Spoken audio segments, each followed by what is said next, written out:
कल हम क्या पढ़ाए थे?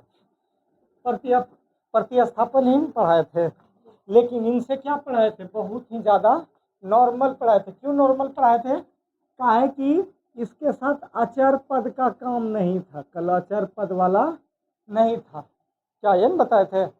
आज जो हम बनाने वाले हैं प्रतिस्थापन विधि ही बनाएंगे, लेकिन इनको क्या बोलते हैं? रैखिक समीकरण। ये तो पता है सबको। क्यों क्यों समीकरण जब आ जाता है? जब भी दो भाग में बढ़ जाता है, यानी कहने का मतलब लेफ्ट हैंड साइड और राइट हैंड साइड जब भी आ जाए तो समझ जाना है क्या चीज़ है? समीकरण है। ये तो पता था। आज हम क्या सीखेंगे? इन्हीं रैखिक समीकरण से बनाने के लिए सीखेंगे प्रतिस्थापन विधि से हम x और y का मान निकालने सीखेंगे। समझ गया? देखो, बनाने का तरीका सेम है, समझ गए? जो कल बनाए थे वही आज भी बनाएंगे, लेकिन बनाने का तरीका अलग, चेंज नहीं होने वाला है। समझ गया? देखो ध्यान से, सबसे पहले हम इसको हल लिखेंगे, इसीलिए कहते हैं हल। क्या क्या हमारे पास दिया है? 2x प्लस 3y बराबर 2। इसको समीकरण 1 मान लेना, कोई दिक्कत? और दूसरे वाले को क्या करेंगे? 3x प्लस 4y बराबर 3। इसको समीकरण 2 मान लेंगे। क्लियर है? मान लिए? जब समीकरण 1 और 2 जब मान लिए, प्रतिस्थापन विधि में एक एक करके मान निकालते हैं। क्या करते हैं? एक एक करके। सबसे पहले किसका निकालेंगे मान? समीकरण 1 का। यह समीकरण 1 से लिखो। लिखे 1 से, तो क्या आया? 2x प्लस 3y बराबर 2। यह गया। अब आपको देखिए, दोनों में संख्या है, आप दोनों में से किसी एक का भी मान निकाल सकते हैं। समझ गया? x का निकालना है तो x का निकालो, y का निकालना है तो y का निकालो। तुम्हारा मर्जी, जो तरह से निकाल सकता है। क्लियर है? अब देखो, हम सबसे पहले किसका निकालेंगे? हम मान लो x का निकालते हैं, तो ये y जो है बराबर का इस तरफ आएगा कि नहीं? तो जब x का निकालें तो 2x बराबर y। अब कितना y लेके जाएंगे इधर से?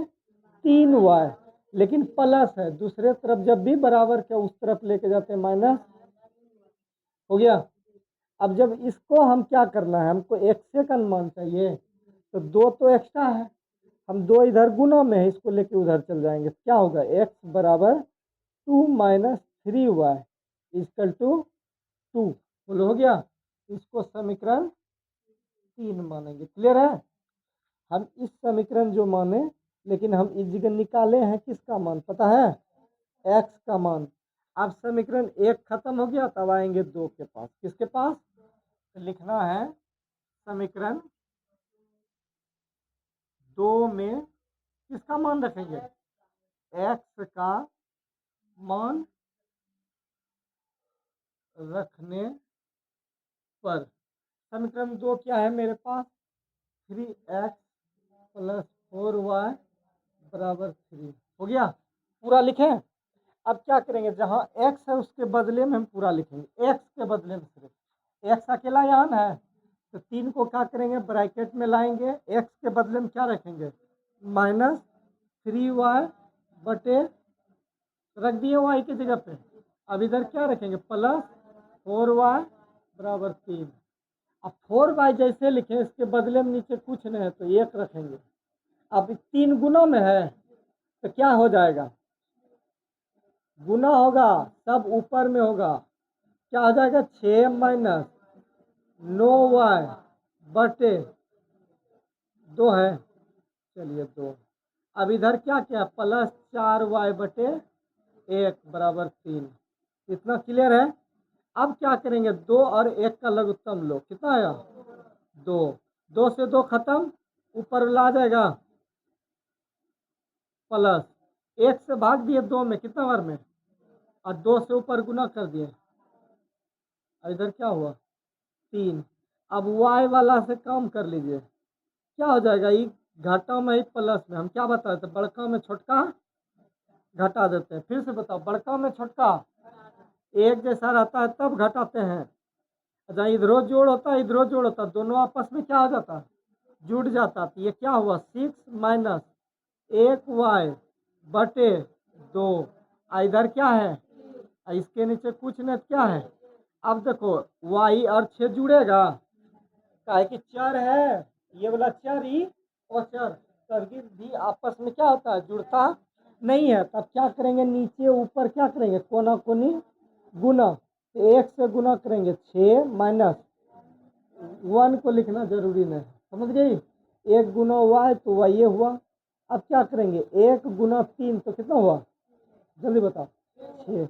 ये 6 को इधर लेके आओ, माइनस वाई बराबर 6 घटा 6 का एक वाई को 6 को इधर लेके गए घटा माया, ये दोनों क्या हुआ 0।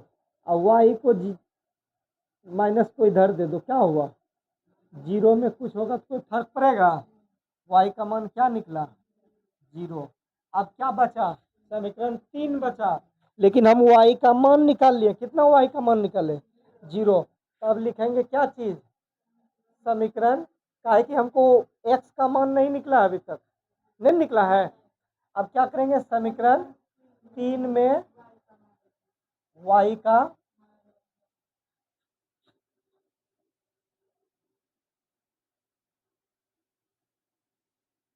अब क्या है भाई मेरे पास, समीकरण 3 x बराबर क्या है 2 माइनस 3y बटे क्या है, y के जगह जहां है वहां क्या रख देना है 2 माइनस 3 गुना 0 बटे 2।